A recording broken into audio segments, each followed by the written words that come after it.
Hello. Hello. Welcome to part 2 of last week's weekly wrap-up. We're already almost halfway through the second week, but it's been one Better late than never. That's right. All right. So here we go. We really love doing these for you guys too. And your questions are always great. Okay. So we are going to start with Corey's question based what? Tension in the court. If you guys ever don't want to be named, let us know in when you fill out the check-in, so we don't name anybody personally. Yes. If there's ever something personal that you don't want us to attach your name to. Yeah, totally. So yeah, until then, it's fair game. All right. So Corey was wondering if we could give a little bit of help around her hormones. She feels like she eats really, really, really clean. She argues probably the cleanest ever in her whole life. Why does she still have rage-like hormones around her menstrual? I can totally relate, and I know a lot of us can. Okay, so, yeah. So a couple of weeks ago, we were talking about You realize rage hormones, that term is going to send people on the internet into a tizzy, right? I'm really glad that you and Corey are using that term. Rage hormones. Not the hairy tattooed guy. Right. Well, I mean, don't they say that women commit more like crimes of passion around their menstrual? Isn't that real? I believe and so. Full moons? Okay. Anyway, so. That's what, okay.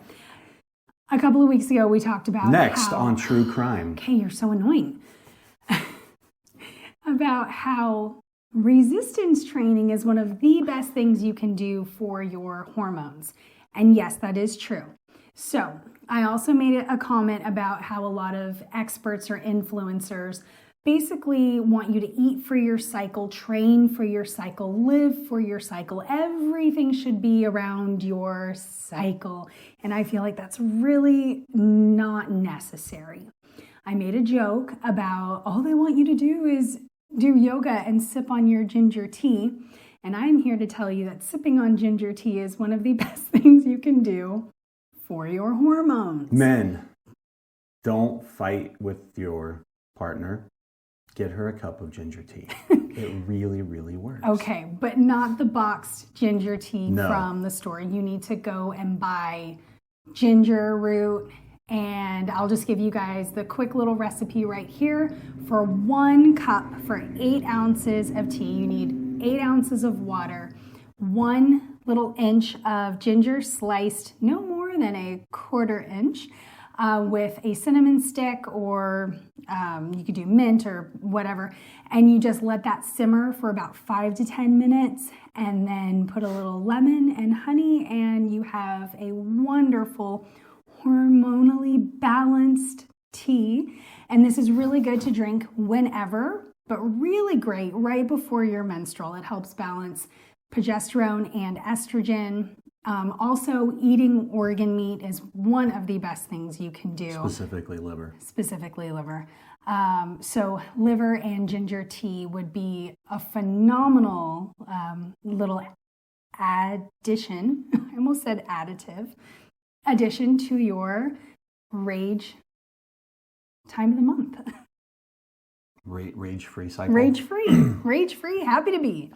Okay, so that's a fun thing. But to this too, sleep, stress, work, busyness, all of those things will exacerbate that anyways. Oh, absolutely. Yeah.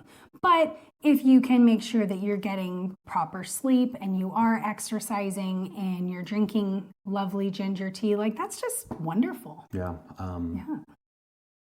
Take a Epsom salt bath with lavender. Lavender's calming. Yes. Yep. Anything else on that? No, I think that is good. All right. On to the next. Let's go with Chris. Oh, I was just thinking that. Chris, moderation and what it looks like to not be too restrictive. And we're going to probably tease you a little bit, Chris, because that's a very open-ended, loaded question. We could go so many ways with that. So, well, you say your piece on it first. No, please. Go ahead. I mean, this is so individual. So for what's restrictive for you, and then we'll use Corey again, and what's restricted for Corey are two completely different things. Corey is so much farther along in her journey. She's probably eats really, really awesome and amazing, like 95% of the time. So where you're at now and where you want to be might, or where you're going to end up are two different things. So it will always evolve, or it should always evolve. And sometimes it should maybe even go backwards. Yes, maybe you do need to tighten the belt a little bit based on, maybe you're not making enough progress and you're like, okay, you know what? I need to tighten the belt. I've been a little too slippery with my wine and chocolate. Okay, cool. Tighten it up. And sometimes too, if people feel like if they've plateaued, if they feel, just diet fatigue. We don't typically instill diet fatigue on people. No. People do it themselves. But sometimes you need a break. Hey, you know what? You need to just take a week off and just, within bigger guardrails, or eat what you want. Okay, Alex went to Disneyland last week, and sweet girl did amazing.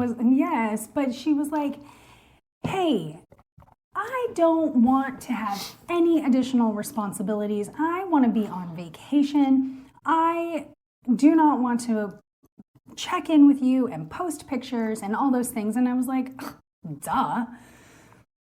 So she took a break. She ended up staying on her path because it's now so deeply ingrained after a year. But she did great and she enjoyed herself. Yep. Yeah. Okay. So Chris. So what does it look like? So Jess and I always tell people optimal is 80-20. When you're with 80% of the time, you are doing the things that Jess and I plan out for you. So just using food, if you're eating 3 meals a day, what is it, 7 days a week, that's 3 meals that you should eat and not really worry about it. Right. Most people find that is a pretty good sweet spot. So 3 meals a week. 3 meals a week. Where you are eating for pleasure, not for goals. Yeah. Yes. Yeah. You didn't say that clearly. Sorry. Keep it kinder. Keep it kinder. So if you're 50-50, getting you to 80-20. But again, some people have so many just mental issues around food, like not being too restrictive. And eating is not supposed to feel restrictive in our heads, right? Like you're supposed to just eat the right foods. Now, with that being said, if you want to eat, ice cream every night, or what are the things that people, wine and chocolate every night, you still want chocolate. Yep. That's probably not going to work out. People that want to eat, bread with every meal. Yep. It's probably not. It's going to be slower progress. And you can still make progress, but it might be a little bit slower. Slow progress is still progress. It sure as hell is. But then you have to be really, really real to yourself. What do you want? Do you want to get to your goal a little bit faster? Do you want it to be a little bit slower and you enjoy every moment of it? Fine. And so it really is so individualized. Here's a funny thing, and it's within the same, it's not food, but it's just with working with us, is we had somebody yesterday, we're talking about their sleep, and they were sleeping 4 or 5 hours, now they're sleeping, 7. But their sleep is, 11, 12 till 7 in the morning, right? And she said, well, what if I don't want to go to bed earlier? And I just posed the question, how important is it for you to get towards your goals? So that's the same thing for you too. It's like if you can stick to 80-20, making progress will be more accelerated. Period. Sometimes people, depending on where you were at before we started, even 80-20 might be very, very slow progress. Absolutely. It all depends on how much dieting you've done before, how healthy you are, your sleep, all these different things, hormones. We're talking hormones, right? So 80-20 is a very, very good place to sit at, and you should make progress. You should feel good, and you shouldn't really feel restrictive. Yeah. And here's the thing that everybody really, really hates to hear this, but it's fact. The cleaner you eat, the less processed food you eat. We won't even say clean. The less processed, ultra-processed junk you eat, it really alleviates the mental aspect of all this stuff. Yes, it really does. Your gut bacteria changes, and again, hippie woo-woo, that mind and gut connection. The healthier your gut is, the more your cravings go down. Yes. Your gut bacteria, almost everybody we work with for a long period of time, they start to crave steak and crave protein and crave fruits and healthy food. Craving it, because I know steak isn't for everyone. Like, I know some of you are like, oh, I could be a vegetarian, but I'm going to eat my meat because I know it's good for me. Okay, fine. Just deals with those people. At least your sugar cravings are going way down, and you're not like stuck in this like mental, what I'm doing right now, a mental woo-woo. All right, continue. So again, and that takes time. Your gut bacteria will change. It will get used to better foods, not ultra-processed foods, regardless of what all the, not us, but the other talking heads on social media. The other not us? The other people out there. I have so many words for them that aren't good. Ultra-processed foods are not good for you. They don't do anything good for your health. So they're just fun. Yeah, they are fun sometimes. Yeah, that's all. Allie, how and when is carb cycling recommended? Again, very individual. We like carb cycling when people have kind of built this foundation. It's like where we're getting into, three meals a day of, pretty clean food, lots of protein. Carb cycling, where we tend to do it most is carb manipulation, is when people want to get into bathing suit weather, which is if you have coming up soon. A very specific goal. Let's pick on Jenny Kalodi. Jenny has this beautiful genetic disposition towards a six-pack. Towards having abs. She has abs. Her father is probably, what is he, in his 60s, 70s now? Well, he is well into his grandfather years. Great shape. And I am sure that man is still walking around with a six-pack. Jenny inherited that from dad. Jenny has a very long torso. She's very tall. Anyway, she lost her abs at one point. The goal was, I need them back. And she was going to Hawaii, and we were like, okay, cool, let's make it happen. So we did carb cycling and made it happen. And when she got back, she went right back to her normal way of eating, and she has maintained them. Woohoo, go you. Yeah. And there's many different ways to carb cycle. There's good ways and bad ways. When you're carb cycling, you're low carb for 3 to 5 days. I think The Rock is one of the most famous carb cyclers, where he eats very, very low carb for 6 days out of the week, and then eats like 12,000 calories in a day. Yeah, we don't recommend that. Let's not do that. But we don't work with people who are bodybuilders and 300 pounds of muscle. Yep. Yeah, so there's different ways to do it. And it's one of those very technical, I call it very fun. It's a fun little tweak. It's a little more advanced. It's kind of like, I consider intermittent fasting to be in that same category. So playing around with carbs and even intermittent fasting is very individual. It messes with some people. Yes. One of the certifications I have, the lady that works for the company was saying that intermittent fasting just does not work for some women. Oh, sure. Carb cycling, yes. Could be great. And a lot of it's training your body and how to do it. So again, we try to build some good eating habits, good foundations. When you carb cycle, you have to be eating adequate protein, adequate calories, and then you just significantly reduce your carbohydrates. So, I guess we can talk to Allie about that if she's ready to try. Yep, for sure. But great question. Great question. So, all right, Matt. All right, so Matt, I answered his NSAIDs, and good job, Matt, for backing off on the NSAIDs unless you need them. And again, I mentioned this before, but for men, there's actual published papers out there that both Advil and Tylenol, so NSAIDs and non-NSAIDs, can actually lower testosterone pretty significantly. So as men, especially as we age, you don't want lower testosterone. All right, so this one, and this is going to open up a huge can of worms. Well, let's keep it kinder. So how to ease kids off junk food and what to do when they ask for it. So and what to ask for it, and then also another one, what to do with holiday candy. So we'll answer the easy one first. Holiday candy, just throw that shit away. So what we do with our kids is, hey, go in there, pick out your 10 most favorite things, and then we just get rid of the rest. Schools, the people, dentists buy it back. We've done all these things. And then just get rid of it. It's not going to do anybody any good having it in the house. I mean, if you just store it, if you put it up and store it, it's going to taste really gross in a few months. So you're going to probably end up throwing it away. And your kids will ask for it if they know it's there. Yeah. So, do what you want. We get rid of it. Like Randy said, we have them pick a few of their favorite things. And we took that from somebody. I can't remember who. Yeah, I don't know. And we're answering this because this is our clients and they ask it. We try, parenting stuff can be very, very dicey. People can get very upset and offended. People feel judged, and we're not judging anybody. God, no. You do what works for you and your family, and we do what works for our family. We have a circus. Yeah. It's monkeys. Yeah. So no, there is no judgment. How we raise our kids, how we feed our kids is different than other people. Absolutely. And, so no judgment. But when people ask, we try to give advice. But so yeah, holiday candy, the cookies, the whatever, it's like, hey, indulge and then just get rid of it.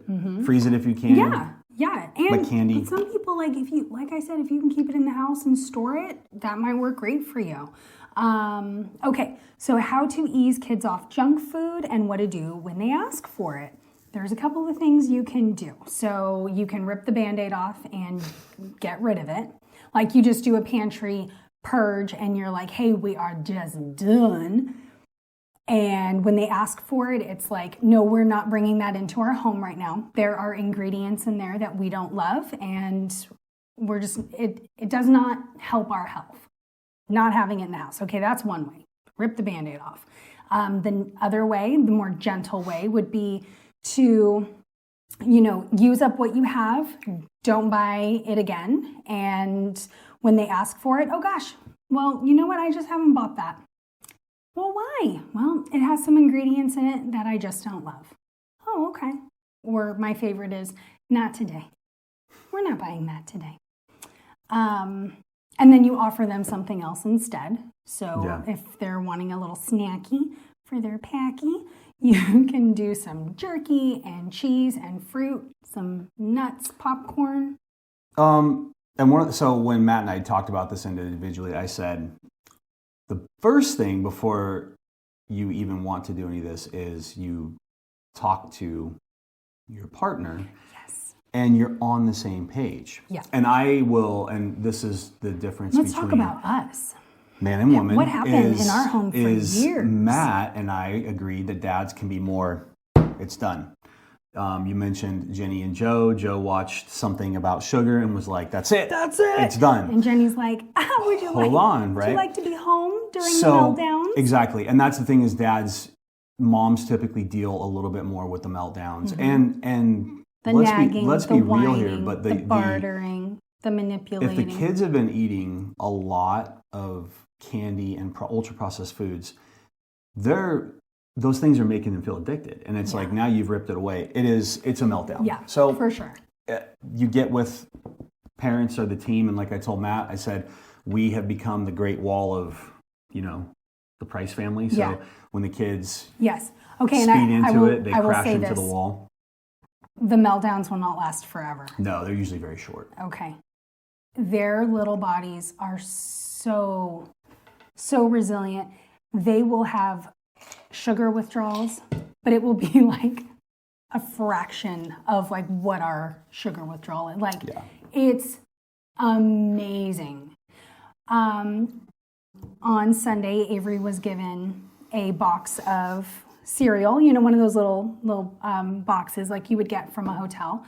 And we Corn Pops, and Abby got Fruit Loops. Fruit Loops. We had them, they wanted it, that was fine. They needed to eat their sausage and eggs with it, so they did. Avery, our 10-year-old, her sugar cravings were so out of control for the rest of the day. Even into the next day. She pulled me aside and she was like, I don't want to feel like this anymore. Why do everywhere I look, I just want to find sugar. And I was like, oh yeah, it's totally normal. We need to drink water. We need to move our bodies. We need to eat some more protein. But that is an icky feeling, isn't it? She was like, yes, I hate it. Anyway, it was gone in a couple of days, and here we are. Now and that just goes to show you how individual all of this stuff is for people too. It's like Abby she had some cool, it was great, and then didn't really act any different, didn't ask for any more treats or anything. So and then years ago, Randy was on the no processed snack train way before I was. I would buy veggie straws and gluten-free pretzels, and I was really big on popcorn, gluten-free crackers. Lots of gluten-free crackers and sweet potato crackers and pirate booty and fruity snackies, organic. And everywhere we went, we always had snackies. And it drove him nuts. And I was like, oh, you just don't understand. Their little bodies are just growing. And he's like... That is how she sounds when certain topics in my head. Anyway, he was like, they don't need snacks just because they're going in the car. Yes, they do. They're growing.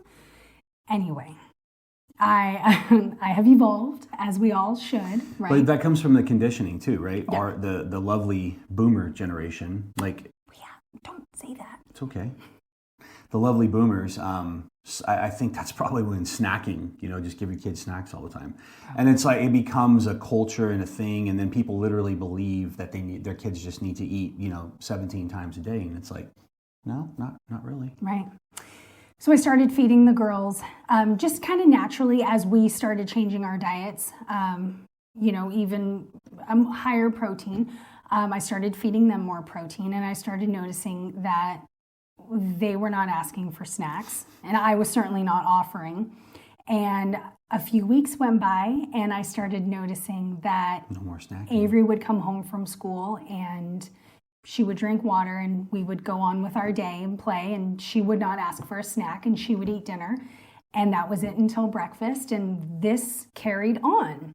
And I noticed it with Abby too, who's 5 years younger, right? I'm like, whoa, okay, there's something to this. So children actually don't need snacks like we've been trained to think, right? A little 100-calorie, 80-calorie snack packs. And for context too, we have one of the most active 5-year-olds you will ever see. We have a hard time getting her to walk. Yes. So she would rather bear crawl and run and hop sprint and skip everywhere. So anyway, so my point is, of course, if your children are hungry, feed your children. But we don't need to constantly give them a snack every hour or every single time they ask for a snack. They can drink water and move on, and they're going to be fine for another hour. Okay, so was that too long-winded? No, this is a long-winded subject. That's why we saved it for last. The other thing is too, is like Jess was saying, I'll say it very simplistically. Like, what are you saying, 5th grade? Is just tender. Feed your kids way more of the good stuff and way less of the bad stuff. And yes, I'm going to say bad because ultra-processed foods are bad. And all those little crackers and cookies and everything. There's an argument. Are they even really food, actually? If you feed them more turkey and more cheese and more fruit, and I'm talking like a borderline adult size amount of protein and fat, they will not ask for the other stuff. Yeah. Our kids' lunches look like 2-3 ounces, 4 ounces of turkey, some cheese, some blueberries, and sometimes that's it. Mm-hmm. And then they are good. Now today, you guys went swimming. They needed a little something when they got home. So they ate lunch. And listen, most of this, all these food companies, they are not making this food to make you and your family, your children healthy. They're doing it to turn a profit. These things are marketed towards kids. Doesn't mean they're good or healthy. Organic doesn't mean healthy. Your favorite. There's so many brands out there that they say they're healthy. If you guys ever want to go look about what you're feeding your kids, look up the Environmental Working Group. One of our clients, she was buying the hippiest, snacky crackers, and those happen to have high levels of glyphosate in them. And if you're not sure what glyphosate is, glyphosate's Roundup. There's Roundup. billion-dollar lawsuits right now. Yeah. So it's kind of in the news. Weed killer. Yeah, weed killer. So yeah, I mean, again, feed your kids fruit, meat, real food, like you eat. Shop. Your kids should eat the way you eat. Shopping the outsides of the grocery store, they will. It's cheaper. Yeah. Meat gets a bad rap, but if you look at like the per ounce cost, and I've done it at Costco. Meat gets a bad rap for price. Yeah, meat's more expensive, right? That's the whole thing. When the socioeconomic status of people. Yes. Look at the per ounce cost. Go to Costco and look at the per ounce cost of their ground beef, the Costco brand, and then start looking at the per ounce cost of all of the garbage, the crackers, the snackies, and you'll be shocked. So ultra processed food actually ends up being more expensive on a per ounce basis and doesn't really have any nutritional value. So yeah. So recap, get a plan with your spouse. The slow process and feeding your kids more of the good healthy stuff, it works better. Yeah, it works. And one person started crying because she was like, how do I feed my kids less food? I said, you can less junky food, like they eat snacks and it's just processed all the time. And I said, well, you start by controlling when they're home, and you just try to feed them more of the good stuff. And by default, they should eat less of the not so good stuff. Yeah. And she, literally crying, said, this makes me feel lost. It feels overwhelming. Yeah.